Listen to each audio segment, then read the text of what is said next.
Welcome to Cookbook Corner, the show where two librarians, I'm Lindsay, I'm Brent. each select a cookbook from the library collection, take it home, make something out of it, and then come back together to discuss our experience. So, Brent, what cookbook did you bring for us today, and why did you choose it? Okay, so as I was going up and down the aisles, I found Cook It in Cast Iron from Cook's Country. And there's two reasons I picked this. One, it's from Cook's Country. I like these folks. I like their process. I've seen some of their books before. I watched their show. These are the same folks that do Cook's Illustrated magazine. They do America's Test Kitchen. They've got some really neat stuff, and I like the way that they go through things and really explain them. And also, it's a cast iron book. I'm a cast iron guy. I love this this method of doing things. And yourself? Myself, at your suggestion, I picked something that I'm already a little familiar with, but I think I will buy cookbooks, make one thing out of it, and then kind of forget. This was a chance to force myself to actually dive into something that I've had in my house for a while. So I chose Smitten Kitchen Keepers. So this is the third book in Deb Perlman's collection. So she is a home cook based in New York City and has had a blog, smittenkitchen.com, for many, many years. In my family, we tend to, if we have something we want to make, we say, what does Smitten Kitchen have to say about this? Because she exhaustively tests and just likes to have fun. So I wanted to give her latest cookbook a try, and that is what I did. You showed me some stuff out of some of her stuff before, and I was impressed with it. It looked pretty interesting. Those cookies you brought were really good. Yeah, those are a staple every year.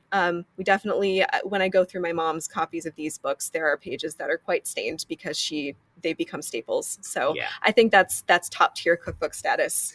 Yeah, I would agree. Yeah. So Brent, can you show us what you made? Yeah, absolutely. So I spent some time picking out what I wanted to do, and I finally settled on pizza. So there were 3 different pizza recipes in here. For purposes of what we're talking about today, I settled on the skillet margarita, which looks like this, and I took a picture of it right next to the cookbook. This one here, my first try came out a little bit messy, but I tinkered with it a little bit. I really tried to focus on doing the recipe according to the directions. And then I tested it with some slightly different toppings. And then I got really crazy and went into 2 other recipes. You were sending me these pictures, and I said, we're supposed to pick one thing. Yeah. Well, I picked one concept. Okay. And then I played with it.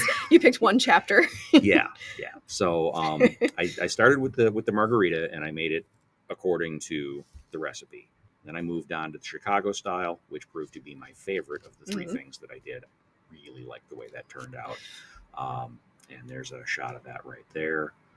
Delightful. Yeah, I like a lot of sauce, and Yes. the Chicago style lends itself well to that.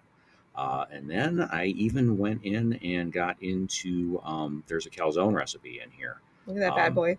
Oh, baby, that thing's huge. How much did you say it weighed? About 5 pounds. Okay. Yeah, there's 5 pounds of ingredients in this thing, and then you put it in a 12-inch skillet. You better be doing your workouts, because getting this thing in and out of the oven, it ain't light. Awesome. And so what would you say was your favorite out of the ones that you tried? I would definitely say it's Chicago style for a couple of reasons. Okay. It used a little bit different blend of things. It had a different crust, which I really liked the crust on this. I don't know that it's necessarily authentic to Chicago style. We're not in Chicago. It's fine. Yeah. Well, I liked it. It used a lot of sauce. It had a good texture to it. I like the fact that it had the cheese underneath everything else, which protected the crust and also allowed the sauce during the bake to kind of thicken.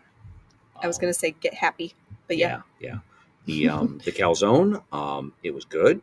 I would say that it probably had more bread than I would have probably chosen to use on my own. It calls for 2 pounds of dough, which is a lot. I think I really could have gotten away with about 1.5 pounds on that one. Well, it's an impressive feat of engineering, if nothing else. It was a beast. So yeah, Awesome. And yeah. you are knee deep in pizza for the rest of the week, it looks like. You know, I've been working on this for about a week now. Uh-huh. And I brought some for lunch today. I'm All still working right. on it, And you had but some for breakfast, right? I am a pizza guy. You're a pizza guy. Never too much pizza. So Lindsay, what did you make? Tell me about it. This took some deciding. So I chose the creamy coconut rice with chili lime vegetables, which just sounds so comforting in the wintertime. Hmm. And I was right. It is. Here are some pictures of the process. As you Okay. can see, I had some helpers just in case I dropped anything. So this Yeah, was I've got those at you've home got too. those at home too. Just make keeping you on your toes.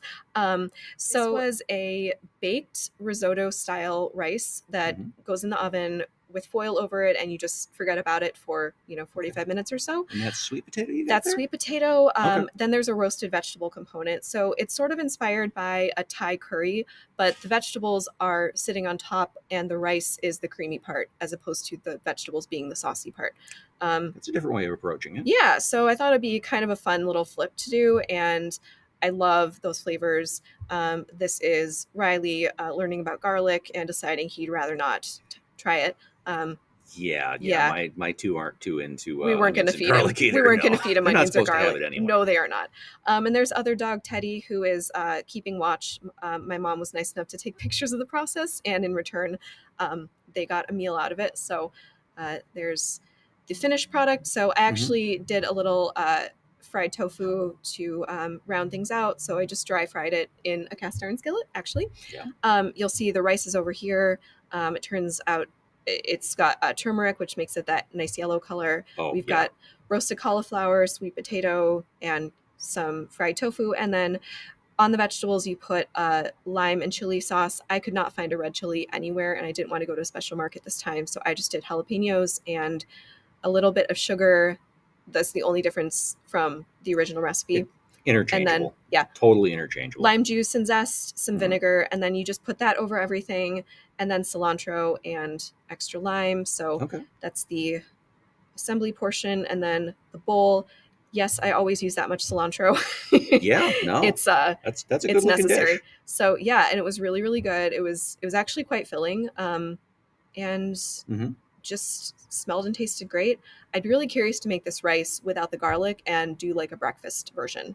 Okay. It uses coconut milk, water, and then whatever seasonings you want to put in there. So you could easily adapt it to Yeah. make like a sweet kind of a You rice could play puddingy. with Hmm. any number of different flavor profiles on Yeah. that. So I really enjoy the method. I will say that the rice took longer than it said it would, but it really wasn't that big a deal. I just threw it in the oven until more of the liquid had evaporated, and then you just stir it for a couple of minutes when it comes out to kind of get that texture going. Yeah. And then it's really nice if you like a sort of, you were saying you love a dairy mac and cheese situation, if you want something like that, but if you're looking for to reduce dairy or leave it out entirely, this has no dairy, it's just coconut milk and water. Yeah. So it was a really fun sort of hands-off aspect. I will say though, be very careful when taking it in and out because it is a large flat pan of liquidy ingredients, so if you tip it over, oops, Oh dear. don't want to Yeah, do that that. would be a problem. So Yeah, I've got more than a few burns from doing stuff uh-huh, like that. yeah, you just got to be careful, but overall it came together really well, and it really nice flavors, and I will be making this again. Okay. So do you have what would you say are your main impressions of the book? Would you recommend it for people to come in and check out, and Yeah. what should Yeah. people be looking Absolutely. for? So I really liked the book overall. I think that it had a great introductory section in it that talked about cast iron pans. It talked a little bit about how to choose a pan, um, how to take care of them. It kind of busted some myths on these Hmm. things. How to handle the seasoning, how to deal with a pan that's developed an aroma. Let's face it, if you've just cooked fish in it, you probably don't want to be cooking eggs the following morning because Fish, then cheesecake. yeah, not so much. No.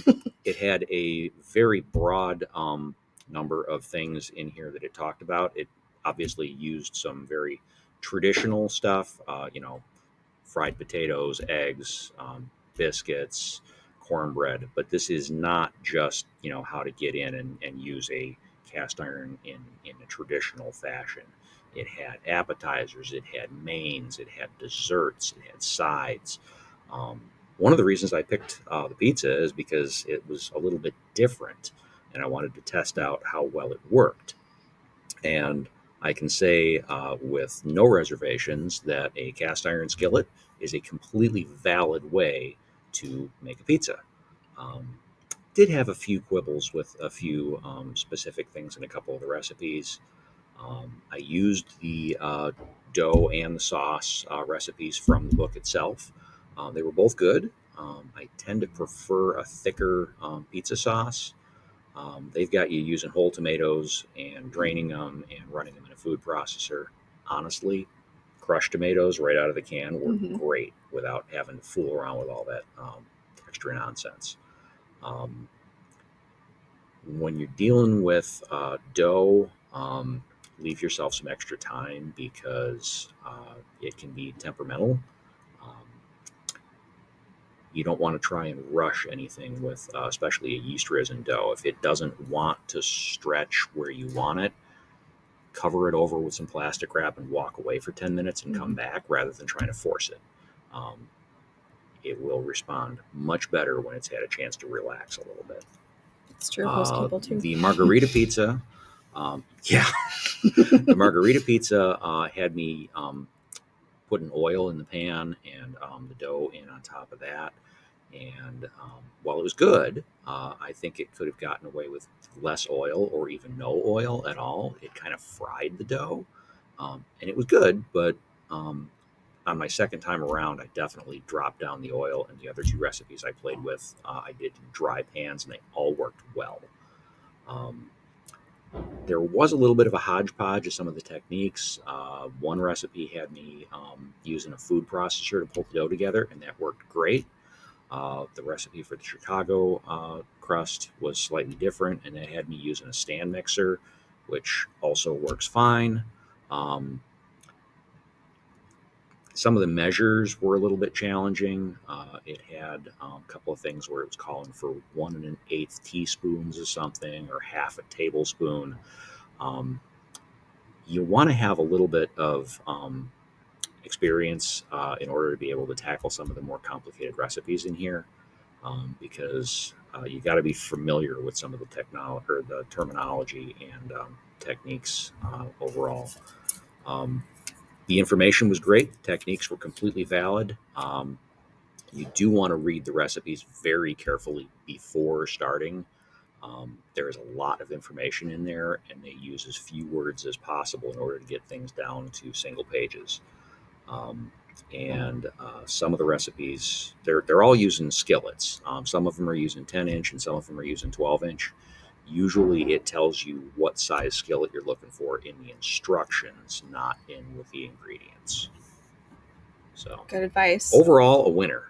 Yeah, But they're very scientific. pay close attention to the instructions. There's some things that are Hmm. really kind of picky and kind of you know technical. It doesn't always need to be that technical, but it can be. I'd say it helps to have as much information as possible, but then Yeah, if you're a more experienced cook, you can substitute your own knowledge for yeah, some of the techniques they might ask you to yeah. use. It's got some really Hmm. basic stuff in here. I mean, it's got biscuits, it's got cornbread, it's got how to fry eggs, it's got Yeah. how to do potatoes, it's got how to sear and roast and bake and all kinds of stuff. But then there's some stuff in there that's going to keep you interested. If you're getting into some more advanced stuff too. That cinnamon bread that I showed you, that's not a beginner technique. I want to make that. It It looks looked really good. interesting. Yeah. I like that this is a book. You could subtitle it, "So you got a cast iron skillet. Now what?" Yeah, It's will it how skillet? will I it laughed skillet? at that. Will it skillet? Yeah. And the answer is yes, it will for the Yeah, most part. yeah. Blueberry pie. Blueberry Yeah, pie. Yeah, sure. Yeah, I love the idea though. A lot of people are trying to go a little more minimalist with their, pots and pans and who's yeah. its and whatnots in their kitchens. And it's nice to know that you can have this one, relatively inexpensive piece of equipment, but use it for just about anything. Oh yeah, Yeah. yeah. And you said you have the same skillet that you've I had have since you had were. my 10-inch since I was probably in college. We're talking this thing's, seen almost daily use for the last 30 years, and Yeah, it's only gotten better. amazing. So Talk to me. talk to me. All right, I will talk to you. Smitten Kitchen. For anyone who hasn't heard of Deb Perlman and Smitten Kitchen, I recommend either as a novice cook or a more experienced cook. It has something for everybody, and she's a delight. I love her style. I love her stories, and I love that she, above all, wants to make things easy and accessible for everybody. So it's not about trying to impress with complicated techniques or ingredients you've never heard of. It's more about trying to evoke a feeling or a mood or people coming together and just enjoying themselves. And also, I like that it's playful. It's great if you are new. She explains here's why I did this instead of this. But if you're more experienced, it's like here's why I did this instead of this. It's you get the same You showed sort me a of, couple of things in yeah, here, and and it's got a little bit of a playful spirit, it really does. but it's also got good explanations. It does, and I think that's a really hard balance to strike. If you've ever tried to write instructions for anything, there's It's a not reason people get it's advanced not degrees. just informational; it's Yes, entertaining. it's entertaining. I read her books cover to cover just for the stories, and then I go back and cook out of them Hmm. um, based on what is inspiring me that day. So um, it really is. I highly recommend, even if you don't get one of her books, you can go on the website, smittenkitchen.com. It's a community, and people comment, people help each other out. And overall, it's just, I couldn't recommend it any higher. So yeah, just got a big smile on my face about it. Great. Okay. Any final thoughts? Uh no, I think we covered it. Okay, excellent. So remember that all of the books that we cover on Cookbook Corner can be checked out from our library and from our partner libraries. We hope to see you next time, and happy cooking. Take care. Take care. Cookbook Corner.